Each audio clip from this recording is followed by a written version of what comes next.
My name is Stephen Hopping. I'm Lorinna Hopping. And we live in Dearborn, Michigan.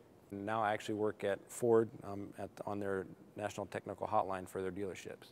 I just work at the high school. I'm a cafeteria lady. One of the hardest questions we really have to answer now is, how many kids do you have? Because we have 5 kids. We start with Kaylee, and then Lauren, and then Nicholas, and then Ashley.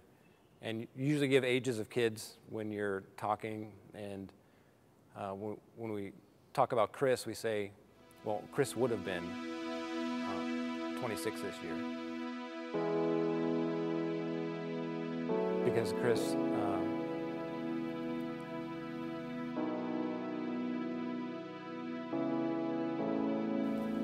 Chris died a couple years ago.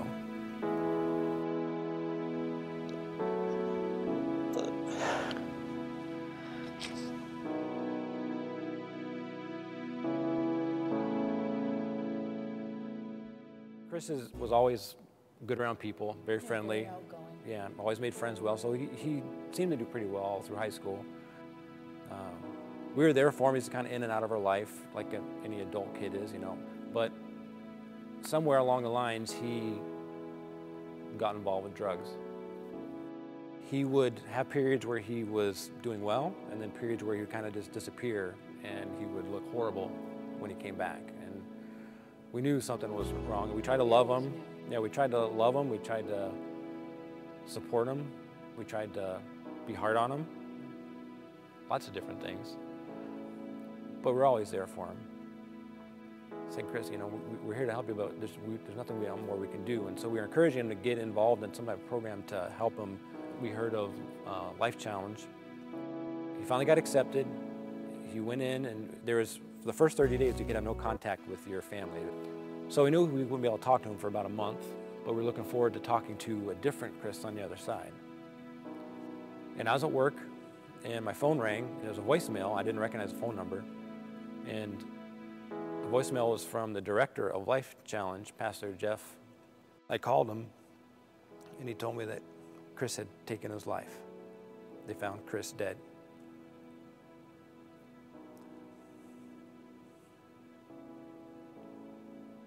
I think the hardest thing that day for me was seeing Lorinna collapse on the floor.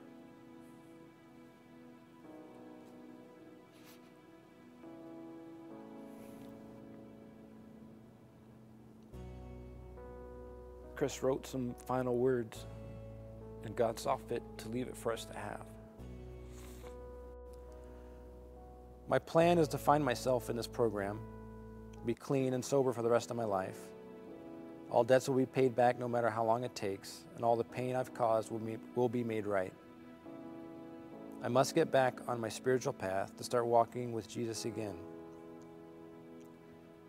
My goal is to hopefully be able to share my story with others and possibly bring more people to the light of Christ. I want to come out of this program a new Chris with a new start on life.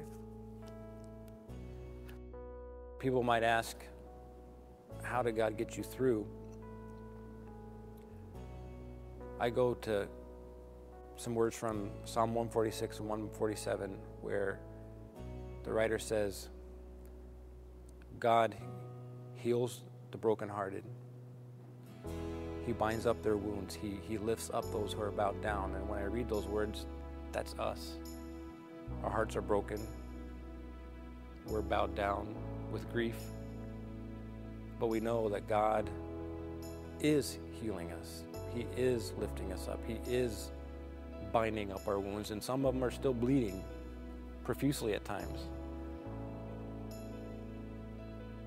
So, no, God hasn't gotten us through it. He's getting us through it.